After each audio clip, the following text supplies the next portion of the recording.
নমস্কার। Seven news নেটওয়ার্কে আপনাদের সকলকে স্বাগত। আর এই মুহূর্তে নিন্দুকের ডায়েরি খুলে আমি চন্দন সেনগুপ্ত এবং আমার সঙ্গে শ্যামল পাল।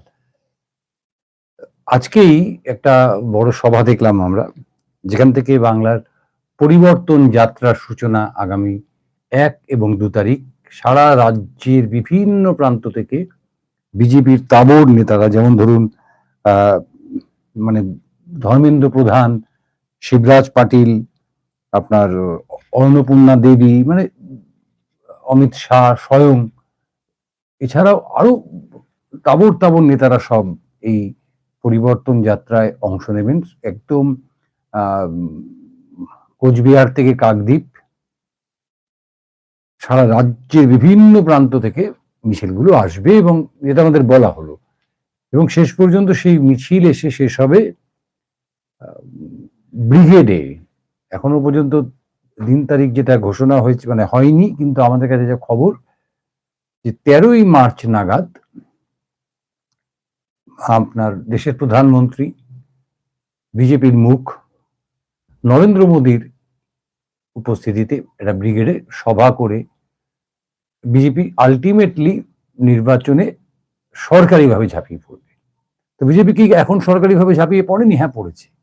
বিজেপি দীর্ঘ প্রায় ধরুন পুজোর সময় থেকেই ঝাঁপিয়ে পড়েছে। কারণ পুজোর পরেই এসআইআর পর্ব যেটা আমরা দেখলাম, সেই এসআইআর পর্বে যেভাবে রাজনৈতিক যুদ্ধ হলো, এসআইআর একটা সাংবিধানিক বিষয়, সেই সাংবিধানিক বিষয়টিকে নিয়ে যেভাবে রাজনৈতিক চাপান উতর চললো এবং এখনো চলছে, সেটা অবশ্যই একটা নির্বাচনকে কেন্দ্র করেই হয়েছে। কারণ এসআইআর এর উদ্দেশ্যই হচ্ছে, মানে উদ্দেশ্য বলা হচ্ছে যে একটা নির্ভেজাল ভোটার তালিকা তৈরি করা, তার মানে একটা সুষ্ঠু অবাধ নির্বাচন, তার একটা আবহ তৈরি করা। তো সেই এসআইআর এর রেজাল্ট বেরোতে চলছে কালকে। আমরা যতদূর জানতে পারছি যে এই রেজাল্ট অনেকটা ওই আগে যেটা হতো মাধ্যমিক উচ্চ মাধ্যমিকে, প্রচুর আর কি অসম্পূর্ণ ফল তার মধ্যে পাওয়া যেত, পরে তাদের রেজাল্ট গিয়ে পাওয়া যেত। সেটা কেউ ফার্স্ট ডিভিশন পাওয়ার জায়গায় থার্ড ডিভিশনও পেয়ে যেতেন, আবার যার থার্ড ডিভিশন হওয়ার কথা তিনি ফার্স্ট ডিভিশনও পেয়ে যেতেন।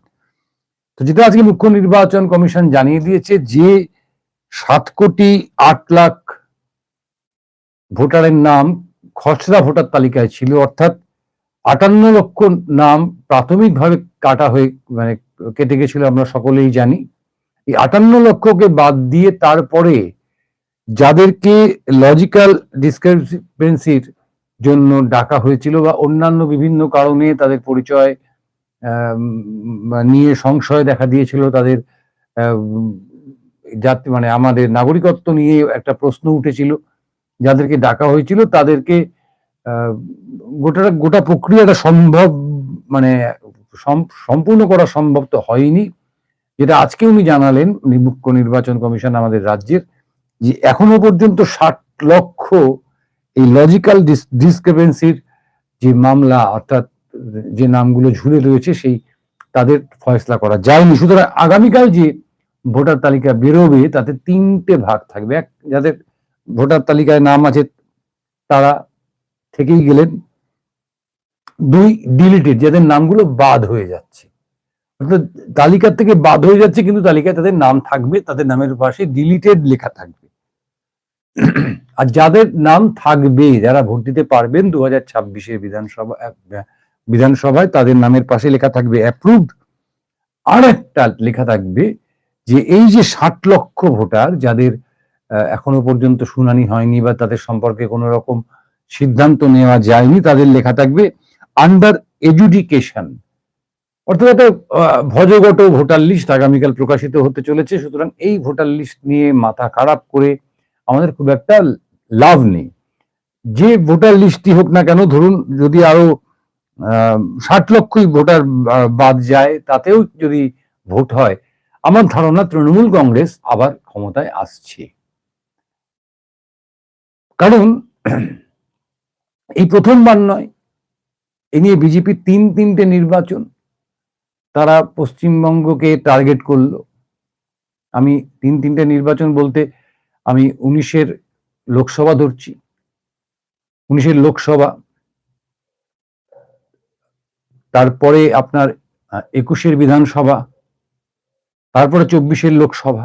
এই 3টে ইলেকশনকে বিজেপি টার্গেট করলো এবং অমিত শাহ কার্যত ঘাঁটি গেড়ে বসলেন আমাদের রাজ্যে। প্রধানমন্ত্রীর ঘন ঘন যাতায়াত, আমরা সবটা দেখে ফেলেছি, আমাদের অভিজ্ঞতায় চলে এসছে। এখন আমাদের কাছে সবচেয়ে যেটা বড় প্রশ্ন বন্ধুরা, যে এই যে বিজেপির যে উত্থানটা হলো, এই বিজেপির যেমন সিপিএম একটা কথা বলে, এখানে প্রসঙ্গত বলে রাখা ভালো, যে বিজেপিকে এ রাজ্যে জায়গা করে দিয়েছে তৃণমূল কংগ্রেস। আমরা সকলেই জানি যে একটা সময় 2001 সাল, এই সময় বিজেপি তৃণমূল জোট বেঁধেই নির্বাচন লড়েছিল আমাদের রাজ্যে। সেসব কথা তো ঠিকই, যে এ রাজ্যে যে বিজেপি বলে একটা সংগঠন আছে, বিজেপি বলে একটা রাজনৈতিক দল আছে, তার যে আজকের যে রমরমা, সেটা কিন্তু তৃণমূলের হাত ধরেই শুরু হয়েছিল। স্বয়ং মুখ্যমন্ত্রী এই এনডিএ গভর্নমেন্ট, যেটা এখন কেন্দ্রে চলছে, সেই এনডিএ গভর্নমেন্টের শরিক ছিলেন। পরবর্তীতে তিনি নিজের ভুল বুঝতে পেরে তিনি সেই দল, সেই মানে জোট তিনি ছেড়ে বেরিয়ে আসেন। কিন্তু বিজেপির যে ভোট, সেই ভোট যদি আমরা হিসেব করি, দেখুন 2011-তে আমাদের রাজ্যে পরিবর্তনের নির্বাচন হলো। সেই পরিবর্তনের নির্বাচন ছেড়ে দিলাম, সেখানে বিজেপির খুব একটা বড় ভূমিকা ছিল না। তারপরে 2019-এ যে লোকসভা, যেখানে বিজেপি এখানে ফুলে ফেপে অনেকটা মানে বৃহৎ আকার ধারণ করলো, সেই 2019 সালে আপনার আগে আমি 2016টা একটু আলোচনা করি। 2016তে তৃণমূল কংগ্রেস ভোট পেল 44.91%। 44.91 মানে প্রায় 45%। অন্যদিকে বিজেপি পেয়েছিল 10.16%। অর্থাৎ বুঝতে পারছেন যে 2016-র যে বিধানসভা নির্বাচন, সেখানে কিন্তু বিজেপি কার্যত একটা অর্বাচীন দল। অর্থাৎ আজকে যেভাবে বামেদের শূন্য বলা হয়, বামেদেরকে সংসদীয় রাজনীতিতে অর্বাচীন বলা হয়, বিজেপির অবস্থা ঠিক তাই ছিল। এবার 2016-র ঠিক পরেই 2019 লোকসভা নির্বাচন চলে এলো। সেই লোকসভা নির্বাচনে তৃণমূল পেল 43.3%, মানে 1%-এর সামান্য ভোট তৃণমূলের কমলো। কিন্তু বিজেপি 10% থেকে বেড়ে হয়ে গেল 40.7%। আপনারা একটু নির্বাচনের খবরাখবর রাখেন, নির্বাচন নিয়ে এই যারা মানে নির্বাচনী অঙ্ক নিয়ে যারা একটু আগ্রহী, বিভিন্ন পত্র পত্রিকায় যারা পড়াশোনা করেন, উত্তর সম্পাদকীয় গুলো, তারা সকলেই জানেন যে বামেদের যে পরিমাণ ভোট কমলো, একদম সরাসরি সেই ভোটটা গিয়ে পড়লো বিজেপির গায়ে। অর্থাৎ দেখুন, মাত্র 1% ভোট 2016-র বিধানসভা নির্বাচনের থেকে কমলো হচ্ছে 2019-এর লোকসভায় তৃণমূল কংগ্রেসের। মাত্র 1% ভোট কমলো, সেখানে বিজেপির ভোট বাড়লো কত? 40.7% হয়ে গিয়ে 10 থেকে 40.7%, অর্থাৎ 30%-এরও বেশি ভোট বিজেপির বাড়লো। এই ভোটটা কোথা থেকে কমলো? এই ভোটটা কিন্তু সরাসরি বামেদের থেকে কমে গেল, সরাসরি বামেদের থেকে কমে গেল। আবার যেহেতু এটা লোকসভা নির্বাচন ছিল, সেখানে মোদিজি একটা ফ্যাক্টর ছিলেন, কেন্দ্রের সরকার গঠন সেখানে একটা ফ্যাক্টর ছিল। সেক্ষেত্রে দাঁড়িয়ে বিজেপি হয়তো 2-3% ভোট অতিরিক্ত পেয়েছে, সেটা অন্য প্রশ্ন। কিন্তু দেখা যাচ্ছে যে একদম অঙ্ক যদি নিয়ে বসি, বিস্তর সময় লাগবে অত অঙ্ক আপনাদের সামনে আলোচনা করতে গেলে। সে কারণে আমি বলছি যে আপনারা নিজেরা একটু ঘেটে দেখুন, দেখবেন একবারে বামেদের ভোটটা মানে একেবারে বলবো যে থোক ধরে গিয়ে বিজেপিতে গিয়ে পড়ল। এবার যদি 2021-এর বিধানসভা নির্বাচন, 2021 বিধানসভা নির্বাচন তৃণমূল আগের বিধানসভার থেকে 3% ভোট বাড়িয়ে ফেললো, ভোট বাড়িয়ে 47.94, প্রায় 48% ভোট পেল। আর বিজেপি লোকসভার 44% থেকে কমে হয়ে গেল 38%। অর্থাৎ ওই যে যেটা বলছিলাম যে আপনার 44 থেকে 38, এই যে মোদিজির মুখ, মোদিজির প্রচার, লোকসভার নির্বাচন, সেই হেতু একটা সামান্য পার্সেন্টেজ ভোট হয়তো বিজেপির কে বাংলার মানুষ দিয়েছিল, কিন্তু যখন বিধানসভার প্রেক্ষিত চলে এলো তখন কিন্তু সেই ভোটটা আর বিজেপি পেল না। যে ভোটটা একবার সিপিএম এর থেকে কেটে বা বামেদের থেকে কেটে তাদের ঘাড়ে গিয়ে পড়লো, সেটাই কিন্তু তারা পেলেন। ওই অতিরিক্ত ভোটটা কিন্তু আবার চলে গেল তৃণমূলের কাছেই। 2024 লোকসভা নির্বাচনে তৃণমূল কংগ্রেস কিন্তু 2019 লোকসভার থেকে 3% ভোট বেশি পেল। এই যে 2024 নির্বাচন, 2024 নির্বাচনের আগে এই মুহূর্তে দাঁড়িয়ে নির্বাচন হতে যাচ্ছে 26 নির্বাচন, যা যা ইস্যু ছিল প্রায় সব ইস্যু বিদ্যমান। আমরা ভেবেছিলাম বা আপনারা সকলেই ভেবেছিলেন যে এবার তৃণমূলের যেটাকে বলে পরাজয় প্রায় অবশ্যম্ভাবী, কিন্তু আমরা দেখলাম যে কোনো কিছুর, অর্থাৎ দুর্নীতি বলুন,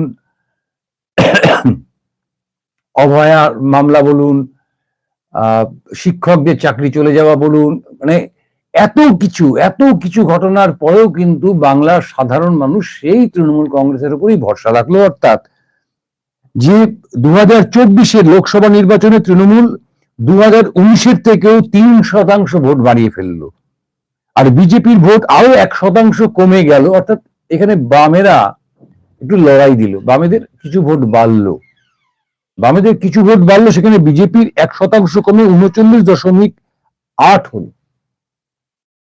এবার যদি আমি অঙ্কের হিসেবে যাই তাহলে বিজেপিকে খুব কম করে হলেও 5% ভোট, সারা রাজ্য জুড়ে 5% ভোট বেশি পেতে হবে।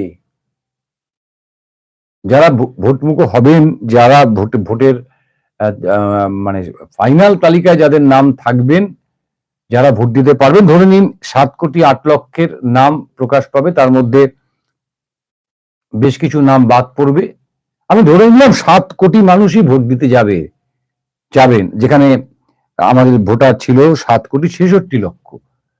যদি এটা ধরেও নিই 7 কোটি, মানে এখানে আরো 8 লক্ষ ভোটারের নাম আমরা যদি বাদ দিয়েও হিসেব করি, এই 7 কোটি ভোটার যদি ভোট দিতে যায়, তাহলে তৃণমূল কংগ্রেস যে ভোটটা পেয়েছিল গত লোকসভার নিরিখে, তৃণমূল কংগ্রেস যে ভোটটা পেয়েছিল যে 46.16%, এই 46.16% থেকে বিজেপিকে যে কোনো ভাবে হোক, আমি কিন্তু এখানে মানে ভাববেন না যে শুধু তৃণমূল বিজেপি বাইনারি আপনাদের সামনে তুলে ধরার চেষ্টা করছি, না তা করছি না।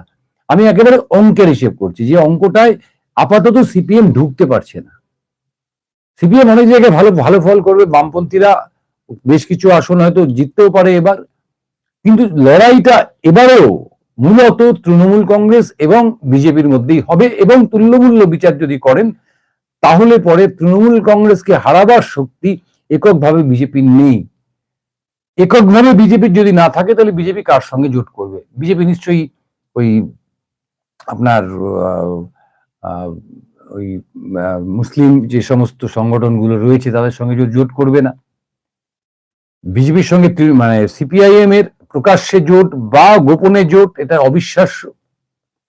কংগ্রেস ইতিমধ্যেই একলা চলো নীতি ঘোষণা করেছে, কংগ্রেস বিজেপির সঙ্গে কোনোদিন যায়নি, আগামী দিনেও যাবে না ধরে নেওয়া যায়। সুতরাং বিজেপি এখানে একক শক্তিতে বিজেপিকে সমগ্র বিধানসভায়, অর্থাৎ একটি দুটি আসনে 5% নয়, গোটা বিধানসভায় অর্থাৎ 294টি যে বিধানসভা রয়েছে সেই 294টি আসনে বিজেপিকে 5% করে ভোট বাড়াতে হবে। তবে গিয়ে বিজেপি যে মানে আমাদের 155 ন্যূনতম আসন, সেই 155-এর ধারে কাছে পৌঁছতে পারবে। এটা সাধারণভাবে কোনো মানে কি বলবো, একটা সাংঘাতিক ওলট পালট, যেটা আমরা 1977 সালে একবার দেখেছি, আমরা 2011-তে দেখেছি, কিন্তু আপনারা 2011-র ভোটের পার্সেন্টেজ হিসেব করে দেখবেন, সিপিএম এর ভোট কিন্তু পার্সেন্টেজের হিসেবে খুব কমে যায়নি। সিপিএম এর ভোট 2011 সালে পার্সেন্টেজের হিসেবে খুব কমে যায়নি, কিন্তু সেখানে বিজেপি অনুপস্থিত ছিল, সেখানে বিজেপির কোনো অস্তিত্ব ছিল না সে সময়। সে কারণে তৃণমূল কংগ্রেস সিপিএম এর যে অংশটার ভোট তৃণমূল কংগ্রেস পেয়েছিল, এই সিপিএম এর ভোটেই কিন্তু তৃণমূল কংগ্রেস 2011 সালে ক্ষমতায় এসেছিল। তারপরে তারা ক্ষমতায় থেকে তাদের ক্ষমতা বৃদ্ধি করেছে, খুব স্বাভাবিকভাবে এটা হওয়া উচিত। 77 সালে বামেরা যখন ক্ষমতায় আসে তখন তাদের যা শক্তি ছিল, 2011-এ যখন বামেরা চলে যাচ্ছে তখন তাদের শক্তি 235 বিধানসভার অন্দরে, 2006 সালে 235, অর্থাৎ তারা শক্তি বৃদ্ধি করেছে। কোন পথে করেছে সেটা আলাদা প্রশ্ন। ঠিক একইভাবে 11 সালে যখন তৃণমূল কংগ্রেস ক্ষমতায় এলো, তাদের যে শক্তি ছিল, আজকে যখন 2026-এ তৃণমূল কংগ্রেস লড়তে যাচ্ছে, তখন কিন্তু তারা অনেক বেশি শক্তিশালী, অনেক বেশি সংহত, কারণ তারা একটা দীর্ঘ 15 বছরের সরকার চালাবার তাদের অভিজ্ঞতা এবং সুবিধে দুটোই তারা ভোগ করছে। সরকার চালাবার অভিজ্ঞতা একটা ব্যাপার, এই যেমন ধরুন বিভিন্ন ভাতা চালু হলো, এগুলো সরকারের না থেকে করা সম্ভব নয়। দুই, প্রশাসনকে নিয়ন্ত্রণ তারাই করতে পারে যারা সরকারে থাকে। সুতরাং এই দুটো সুবিধে কিন্তু তৃণমূল কংগ্রেসের পক্ষে ইতিমধ্যেই কাজ করা শুরু করেছে। তার সঙ্গে এই যে ভাতার কথা বলছি, ধরুন ভাতা কি ভাবে তৃণমূলকে উপকৃত করবে। লক্ষ্মীর ভান্ডার যে শতাংশের মহিলা লক্ষ্মীর ভান্ডার পান, পুরোটাই কি তারা তৃণমূলকে ভোট দেবেন? না, দেবেন না। যারা আপনার ওই সবুজ সাথীর উপভোক্তা, তারা তো ভোট দেন না সবাই। আমি ওটাকে বাদ দিলাম, লক্ষ্মীর ভান্ডারটা, মূলত লক্ষ্মীর ভান্ডারটা, এবং এই যে ভোটের আগে যে যুব সাথী ঘোষণা করা হলো, এবং যে লক্ষ লক্ষ মানুষ, 84 লক্ষ মানুষ বলবো না, আমি ছেলে মেয়ে বলবো, নতুন ভোটার বলবো, তারা গিয়ে সেখানে নিজেদের নাম নথিভুক্ত করলো, তারা কি সবাই তৃণমূলকে ভোট দেবে? না, দেবে না।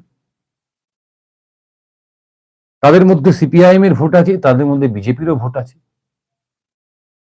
তাহলে তৃণমূল কংগ্রেস জিতবে কি করে? কিন্তু তৃণমূল কংগ্রেসকে জিততে গেলে যে সংগঠনটা দরকার, বা কোনো রাজনৈতিক দলকে জিততে গেলে যে প্রাথমিক সংগঠনটা দরকার, যে বুথ স্তরের সংগঠনটা দরকার, সেটা কিন্তু তৃণমূল কংগ্রেস এই গত 15 বছরে সাংঘাতিক রকম শক্ত করেছে। উল্টো দিকে আমি বিজেপির কথা বাদ দিচ্ছি, এ রাজ্যে বিজেপি সিপিএম এর ভোটে জিতে এসছে।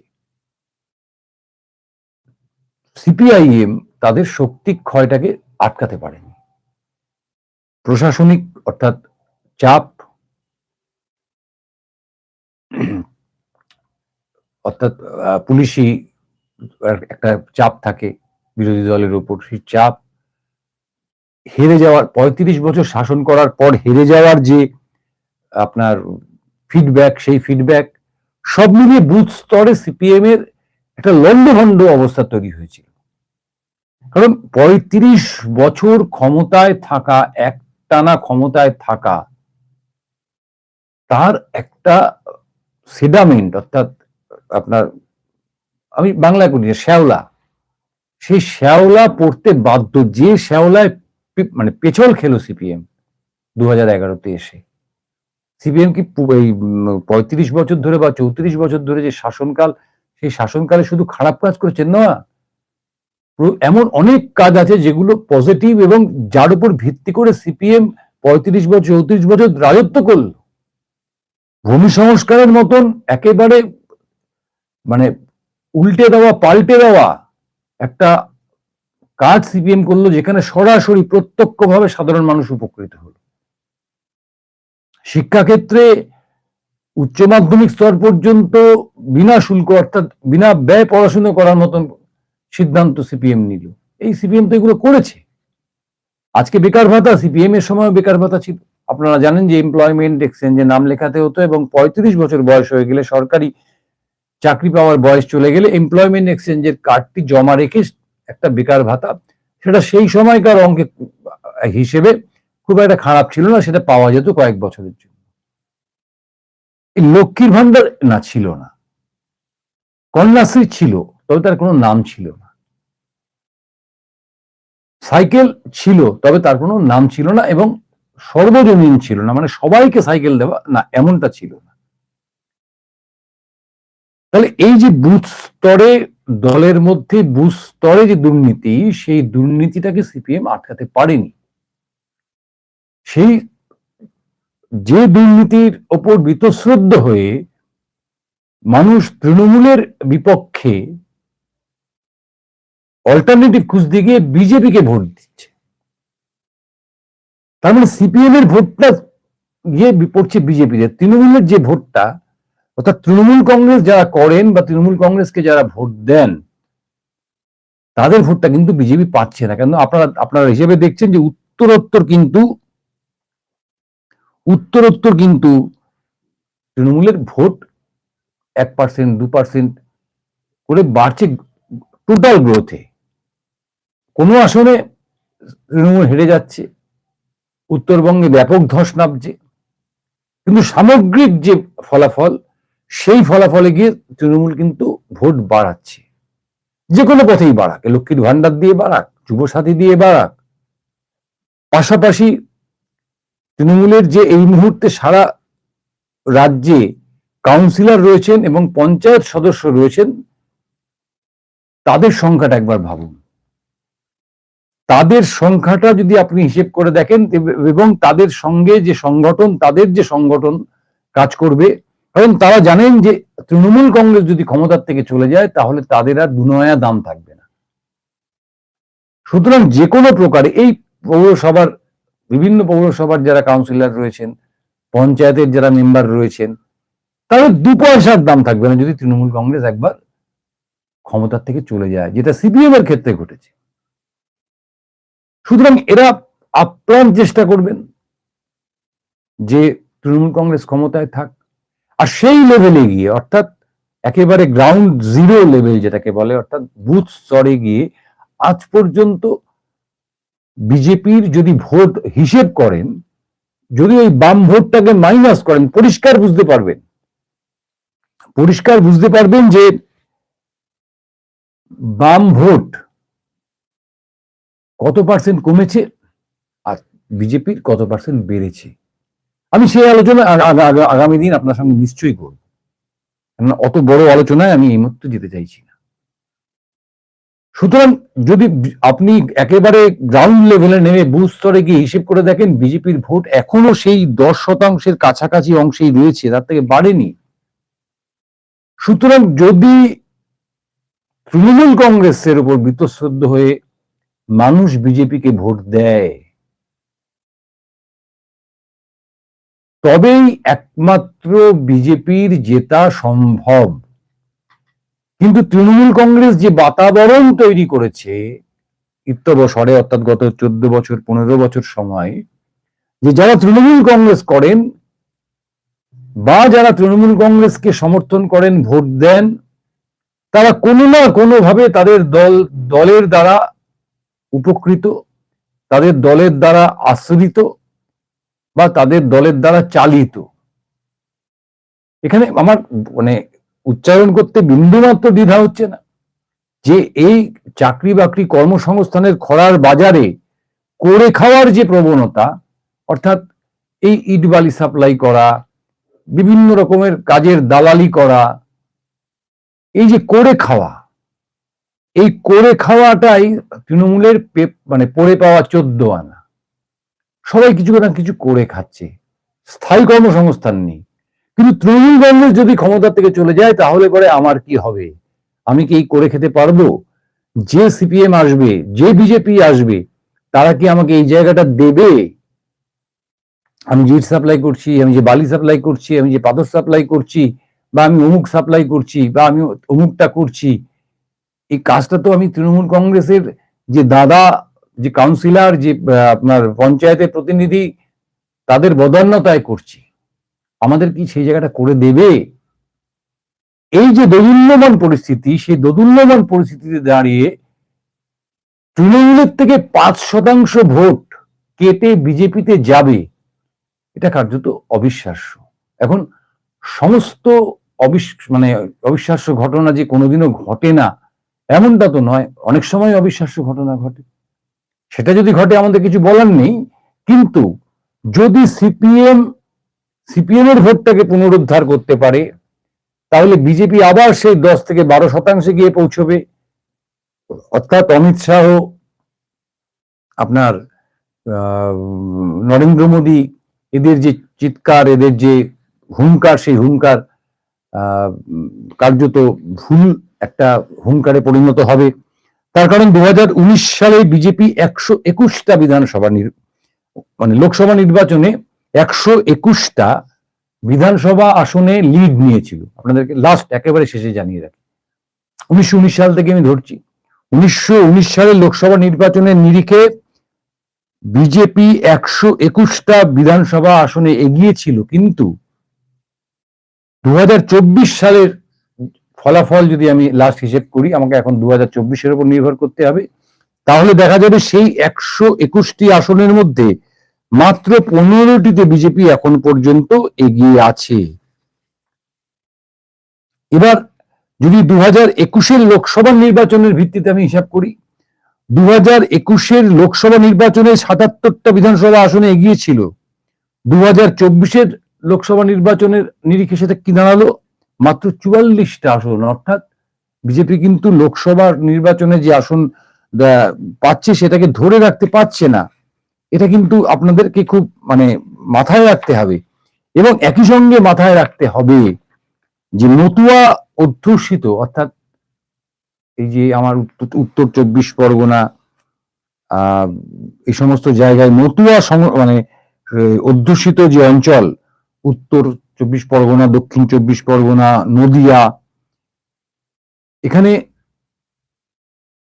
গত 24-এর নির্বাচনের হিসেবে দেখা যাচ্ছে তৃণমূল কংগ্রেস পেয়েছে 48.58% ভোট, বিজেপি পেয়েছে 40.81% ভোট, বাম কংগ্রেস জোট পেয়েছে 4.91% ভোট, এবং নির্দল এবং অন্যান্যরা, এখানে কিন্তু খুব উল্লেখযোগ্যভাবে নির্দল এবং অন্যান্যরা বাম কংগ্রেস জোটের থেকে বেশি ভোট পেয়েছে, 5.15% ভোট তারা পেয়েছে। এবার এই মতুয়াদের ভোট এই এসআইআর এর পরে কোথায় গিয়ে দাঁড়ায় সেটাও তো আমাদের দেখতে হবে।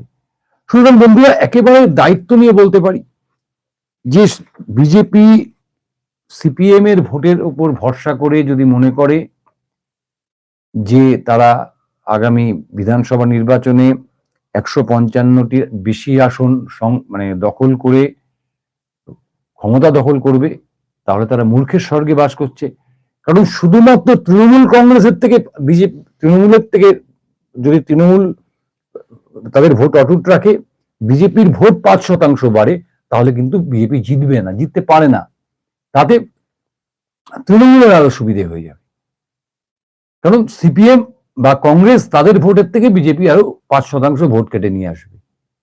কিন্তু বিজেপিকে কাটতে হবে তৃণমূল কংগ্রেসের 5% ভোট, তবেই যদি তারা তাদের তরি লক্ষ্যে নিয়ে পৌঁছতে পারে। কার্যত অসম্ভব বলেই আমাদের মনে হচ্ছে, তবে কোথাও কখনো কখনো তো অসম্ভব ও সম্ভব হয়। আমরা তাকিয়ে থাকবো, আমরা নিয়মিত আলোচনা করব এই বিষয়গুলোকে নিয়ে, এবং আগামী যে এপিসোড, সেই এপিসোডে আমরা বেশ কিছু আসন ধরে ধরে আপনাদের দেখিয়ে দেব যে আপনার সর্বশেষ লোকসভা নির্বাচন 2024-এর নিরিখে বিজেপি, তৃণমূল এবং সিপিএম কি পরিস্থিতিতে দাঁড়িয়ে রয়েছে, যে আসনগুলো অত্যন্ত গুরুত্বপূর্ণ আগামী 2026-এর বিধানসভা নির্বাচনের নিরিখে। শুভরাত্রি, সকলে খুব ভালো থাকবেন আর দেখতে থাকবেন 7 Awake নিউজ। 7 Awake নিউজ এখন আপনারা পেয়ে যাবেন আমাদের ওয়েবসাইট www.7anews.com এই ঠিকানায়, অথবা প্লে স্টোরে গিয়ে আমাদের অ্যাপটা ডাউনলোড করেও আপনারা কিন্তু আমাদের সঙ্গে থাকতে পারেন। সকলে খুব ভালো থাকবেন। শুভরাত্রি, জয় হিন্দ।